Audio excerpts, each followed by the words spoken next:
Hi friends, welcome back to அறிவோம் astro. இன்னைக்கு நம்ம பார்க்க போகிற வீடியோன்னு பார்த்தீங்கன்னா, மகா சிவராத்திரியில் யோகம் பெறும் ராசிகள் யார் யார்? வாங்க இன்னைக்கு அதை பற்றி பார்க்கலாம். பிப்ரவரி மாதம் 26ஆம் தேதி, அதாவது நாளை புதன்கிழமை மகா சிவராத்திரி வர இருக்கிறது. இந்த நாளில் ஈசனை நினைத்து யார் வழிபாடு செய்தாலும் அவர்களுக்கு நிச்சயம் அந்த சிவனின் பரிபூரண அருள் கிடைக்கும். அதில் எந்த சந்தேகமும் கிடையாது. ஆனாலும் சில கிரக சூழ்நிலைகளின் மாற்றம் காரணமாக ஒரு சில ராசிக்காரர்களுக்கு அதிர்ஷ்டம் உண்டாகும் என்பது ஜோதிடர்களின் கணிப்பு. அந்த வகையில் இந்த சிவராத்திரியின் சிறப்பு என்ன? 60 வருடங்களில் இல்லாத ஒரு கிரக சேர்க்கை இந்த சிவராத்திரியில் இருக்கிறது. இந்த கிரக சூழ்நிலைகளின் மூலம், கிரக சேர்க்கையின் மூலம் அதிர்ஷ்டத்தை பெறப்போகும் ராசிக்காரர்கள் யார் யார் என்பதை பற்றித்தான் இந்த வீடியோவில் நாம் பார்க்க போகிறோம். 60 ஆண்டுகளுக்கு ஒரு முறைதான் அவிட்ட நட்சத்திரத்தில் மகா சிவராத்திரி வரும் என்பது ஜோதிடர்களின் கூற்றாக உள்ளது. இதன் அடிப்படையில் தான் சில கிரக சேர்க்கைகள் சில ராசிக்காரர்களுக்கு அடுத்த ஒரு வருடம் முழுவதும் அபரிமிதமான நல்ல பலன்களை கொடுக்க போகிறது.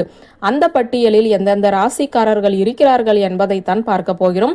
முதலில் மேஷம், ரிஷபம், மிதுனம், கடகம், கும்பம், இந்த 5 ராசிக்காரர்கள் கட்டாயம் உங்கள் கஷ்டத்தில் இருந்து இந்த வருடத்தில் விடுபடுவீர்கள். நீங்கள் எதிர்பாராத நல்லது உங்கள் வாழ்க்கையில் நடக்கும். அந்த நல்லது என்னென்ன என்பதை பற்றி விரிவாக எப்போது ஒவ்வொரு ராசிக்காரர்களுக்கு உண்டான பலனைத்தான் பார்க்க போகிறோம். முதலில் மேஷம். மேஷ ராசிக்காரர்களுக்கு இது நாள் வரை இருந்து வந்த மனக்குழப்பங்கள் நீங்கும். உங்களை விட்டு போன மன நிம்மதி மீண்டும் உங்களை தேடி வந்துவிடும். எதிர்பாராமல் நடந்த இழப்புகள், குடும்பத்தில் எதிர்பாராத நடந்த குழப்பங்கள் எல்லாம் சரியாகிவிடும். பிரிந்து போன கணவன் மனைவி ஒன்று சேருவார்கள். நீண்ட நாள் தீராத உடல் உபாதைகள் தீரும். வாழ்க்கையில் நல்லது நடக்கும். ப்ரமோஷனுக்காக காத்திருந்து வீணான போன நாட்கள் எல்லாம் சரியாகிவிடும். வேலையில் நல்ல உயர்வு கிடைக்கும். ஈசனின் அருளால் கஷ்டங்கள் எல்லாம் உங்களை விட்டு கடந்து போக போகிறது. சிவராத்திரி என்று சிவன் அடியார்களுக்கு உங்களால் முடிந்த பொருள் உதவியை செய்யலாம். அவர்களுக்கு தேவையான பொருட்களை வாங்கி தானம் கொடுக்கலாம். அடுத்ததாக ரிஷபம். ரிஷப ராசிக்காரர்கள் இந்த சிவராத்திரிக்கு பிறகு பெரிய பணக்காரர் ஆவதற்கு வாய்ப்புகள் உள்ளது.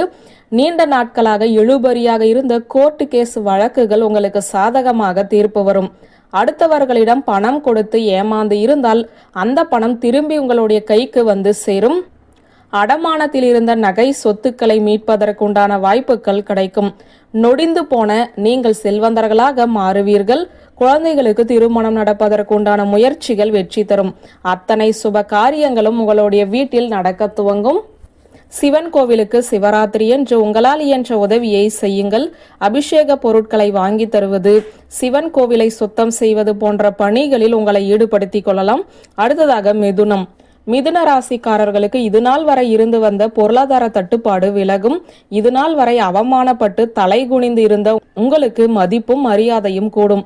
வேலை இல்லாமல் அவதிப்பட்டு வந்தவர்களுக்கு எல்லாம் கை நிறைய சம்பளத்தோடு நல்ல வேலை கிடைக்கும். இக்கட்டான சூழ்நிலையில் இருந்து கொஞ்சம் தளர்வு ஏற்படும். நீங்கள் நினைத்து கூட பார்க்க முடியாத நல்லது உங்களுடைய வாழ்வில் நடக்கும். அதற்கு அந்த ஈசனே பொறுப்பு. சிவராத்திரியில் சிவபெருமானுக்கு முடிந்த அபிஷேக பொருட்களை வாங்கி கொடுங்கள். 2 சிவனடியார்களுக்கு வயிறார சாப்பாடு வாங்கி கொடுங்கள். நல்லதே நடக்கும். அடுத்ததாக கடகம். கடகராசிக்காரர்களுக்கு பண பற்றாக்குறையானது நீங்கும். எவ்வளவுதான் சம்பாதித்தாலும் கையில் பணம் தங்கவில்லை என்ற கவலை உங்களை விட்டு விலகும். சேமிப்பு உயரும்.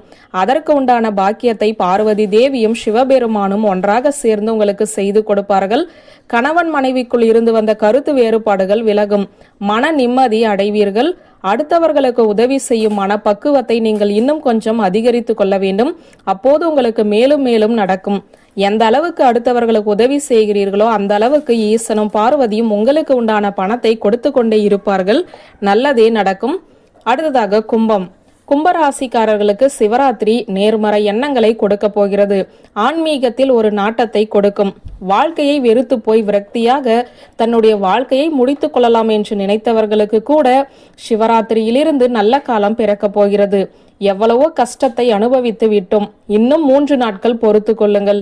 சிவராத்திரி என்று சிவன் கோவிலுக்கு சென்று சிவனை வழிபட்ட பின்பு உங்கள் தலையெழுத்தே மாறிவிடும். குடும்ப ஒற்றுமை பிறக்கும். நீண்ட நாள் துன்பங்கள், துயரங்கள் எல்லாம் உங்களை விட்டு ஒரு விமோச்சனம் போல மாறி கிடைக்கும். கடன் சுமை குறையும், உடல் உபாதைகள் எல்லாம் நீங்கிவிடும், நல்லதே நடக்கும். ஈசனின் மீது பாரத்தை போட்டு சிவராத்திரி என்று சிவ சிவ நாமத்தை மனதிற்குள் சொல்லிக் கொண்டே இருங்கள். உங்களுக்குள் சிவபெருமானே வந்து ஐக்கியமாகி விடுவார். இப்போது சொன்ன ஜோதிடம் சார்ந்த தகவல்கள் அனைத்துமே பொதுப்படையானவை. ஜோதிடர்களின் மூலமாக கிரக சூழ்நிலையை வைத்து ராசியின் அடிப்படையில் சொல்லப்பட்ட தகவல்கள் தான் இது. இதையும் தாண்டி சில பேருக்கு பிறந்த தேதி, நேரம், ஜாதக கட்டமைப்பை வைத்து ஒரு சில மாற்றங்கள் வாழ்வில் ஏற்படும். அதுவும் அந்த ஈசனின் செயல்தான். எல்லோருக்கும் நன்மையே நடக்க வேண்டும் என்று சிவபெருமானை பிரார்த்தனை செய்து இந்த வீடியோவை நிறைவு செய்கிறேன். நன்றி, வணக்கம்.